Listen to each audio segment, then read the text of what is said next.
find it amazing that people will sit there and spend all their time upgrading that character. Making as much money as they can, getting the best guns, getting strong, getting some hoes, meeting important people, getting the best car. They'll do all that in the game, but they won't do it in real life. I find that incredible. Like, my life is GTA.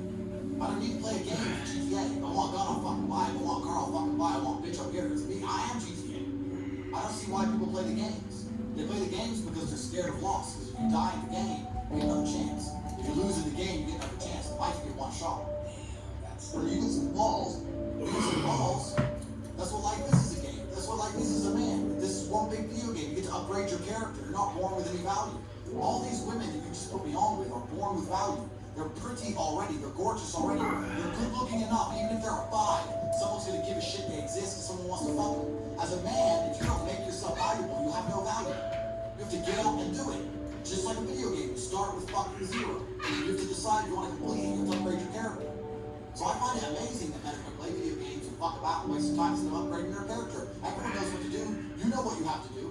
If you had to become the most dangerous, intelligent, respectable man on the planet, you know you're supposed to go to the gym. You know you're supposed to train, learn how to fight. You know all these things. You don't do them. That's your decision. It's your prerogative. I didn't make that choice. I made the choice to do it all. I decided on it. And every single man watching this will do the exact same thing. Which is why I have dirty little pig. I'd never make fun of someone who wasn't my choice. I wouldn't make fun of someone born with one. I have a choice though. But if you made a fucking shit to be less than you should be, then I believe you should be mocked for that. I agree. Because you're not living up to your full potential. Like, it's your choice to basically not live up to your full potential. Completely. And me as a man, when I put myself through hell, when I've had such exacting, such stringent standards for myself, why would I then have less exacting, stringent standards for the people I meet? Why would I put myself through hell, be me, and then meet someone who didn't put themselves through hell, and then treat them like my equal? No, fuck you. I suffered when you didn't, so you're not my equal. Because you decided not to suffer. You have enjoyed comfort when I haven't, and that's fine, but don't expect me to look at you as my equal, because you're not. I'll snap your fucking neck. When I tell people that you are the sum of the 5 people you spend the most time with, they go, yeah, that's probably true. The 5 people you spend the most time with, that's what you're going to end up like. They say, yeah, that's true. And then they continue to hang around with people who they don't want to be. Why? There has to be a point. There has to be a point where you say, go, okay, you're my friends, etc., etc. I love you guys. Yeah, we can talk. Whatever. But I want a different life path. You have to leave some people behind. You wouldn't want to be, if you were to come hang out with me, and you were in a room with me and my 5 friends, you feel self-conscious. Right. You don't feel so with your friends. Because you only surround yourself with killers. I'm with killers. We're fucking monsters. If you were to come hang out with me and my crew, you would be self-conscious, and that self-consciousness would motivate you, or it would certainly instill the discipline required for you to change. You don't feel self-conscious amongst your peers. That's why you don't change. If you were to be in a room and you're the only person who ain't a fucking monster, you want to become a monster. That's life. That's humanity. So I say this to people all the time. If you know you're the sum of the 5 people you hang around with, why you hang around with people you don't want to be? Brother does 5 push-ups. I'm going to be a bitch in the house. I'm going to not do it. Right. So that's another reason the war exists. My organization, the reason it's so competitive, the reason we kick people out. You have to fight to keep them. Even if you're like, fuck, get out. Fuck, get out. It doesn't matter. Everyone pays to join. You get kicked out anyway. You have to fight to keep your place. That's the whole thing. Because that's how life was. If we were still in the animal kingdom, the lions that you see on TV, they weren't just born big lions. They had to fight other lions. They had to fight to get that antelope. They had to fight other animals, hyenas, jackals. They had to fight to be the boss. We're living in a comfortable world now where people think, oh, it doesn't matter. But you know what? To some degree, it does matter. It does matter, and I'll tell you who it matters to. It matters to your soul, and it matters to God. I stand in the mirror with a pure heart. I know I'm the best version of me that could possibly ever exist. I know that God is proud of me. There's nothing that God hates more than sloth and laziness. If God were to create a man, and that man were to sit around and do fuck all, God will frown upon you. It's why you're never lucky. If you're listening to this and you think I'm never lucky, I'll tell you why. Because God dislikes you because you're fucking lazy. Start to work. Start to show God the beauty of his own creation. So you'll be amazed how lucky you are. God is unhappy. And inside their hearts, they're unhappy. We talk about depression, anxiety, all this things I mentioned earlier on this podcast. That comes from weakness, you along with your own laziness. This is what all of these things are. I don't feel depression. How can I feel depression? I'm the most powerful version of me that I could ever fucking be. How can I feel depression when I can squeeze my own hand hard enough to break my own bones? How can I feel depression when I've smashed and destroyed 68 people's faces in front of me, men who thought they could test me in fair combat? How can I feel depressed? It's impossible. Watch your friends who are on TikTok. How long can they even focus on a video before they have to change half a second, a second? All of your minds are broken. You can't even focus on anything. You are caught, distracted to the point where you can't even appreciate the good things in your life. You're distracted. Your minds are broken. You need to rewire your mind and resist the slave programming. How they have programmed you. I'll tell you that. First thing you have to do is identify it. You have to identify what is happening to you. I use my mind to break the trap. What I do is I allow my enemy to manipulate me on purpose. And then I use my mind to break the trap and punish the perpetrators. I would sit on TikTok for a day. I'll just enjoy TikTok. And by the end of the day, I'll watch myself. How quickly I'm looking to be entertained, how little time I give a video, how fucked up I am.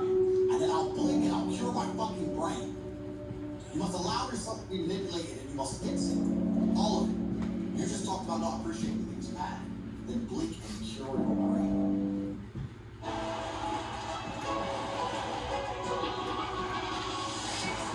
This is FanDuel is taking you out to every ball game. New customers bet $5 and get $200 guaranteed.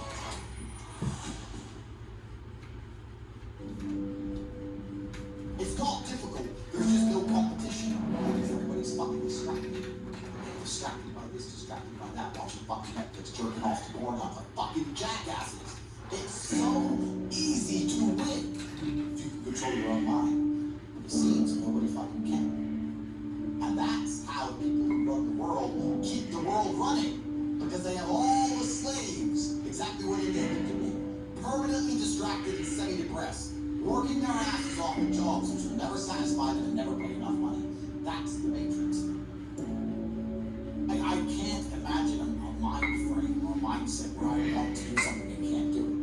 Right. So it's almost difficult for you to answer that question because if you have that kind of mind, if your mind is so fundamentally broken that you cannot do with your own mind what you want to do, right? You know, like that, then you're just fucked. Right? Life is hierarchical. There's always going to be kings and there's always going to be peasants. If you have a mind that you can't control, then you're never going to be a king. You're going to be a peasant. That's your life. You have a peasant's life ahead of you, and that's your destiny. Enjoy. Right? There's always been peasants. That's life. But I believe that the most important thing you can do as a man is to gain control of your own, is to gain control of your mind. Once you have control of your mind, life is so ridiculously easy. It's so ridiculously easy. It's so easy to be. People say to me, "Hey, you're in good shape. All you do is drink vodka and travel the world. You never even home. You never even have a gym. How do you do it?" It's ridiculously easy if you control your mind. If I decide to do 1,000 push-ups, maybe I feel one at a time. Maybe I'll get tired. Maybe I need a break. I'm going to do 1,000. It's not fucking hard. Everyone knows what you're supposed to do. Once you control your mind, it's easy, right? Getting over a breakup with that bitch. You miss that girl, you're upset, you miss her with all your heart. But once you realize she's gone, if you control your mind, she's gone now. She's gone now, I'm gonna miss her. That's a shame. Off to the gym. You either control your mind or you don't. And all of these things stem from the same problem. It's something you can do. It's something that's learned. It's something that's taught. But it's something that I needed to survive. So for me, it's easy, right? It's all I've ever known. People have they don't need it to survive, so they never develop the skill. It's just how it works. At the end of World War II, when men went to Europe and saw unspeakable horrors at the end of World War II, did they all come home and need therapy, or did they all come home and get back to life? Because that was everyone was taught to have a mind that they control because they needed to survive. There's no one else. That's how life worked back then. Do what I'm supposed to do.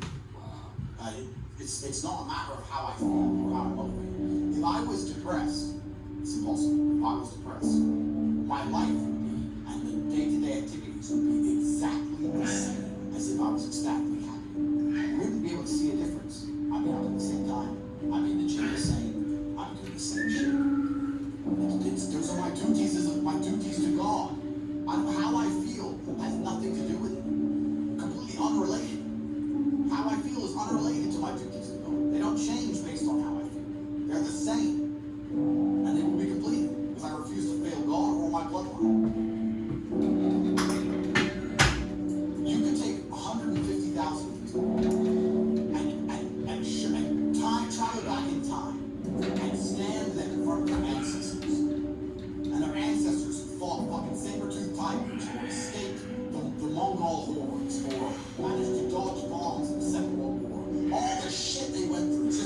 fucking credit.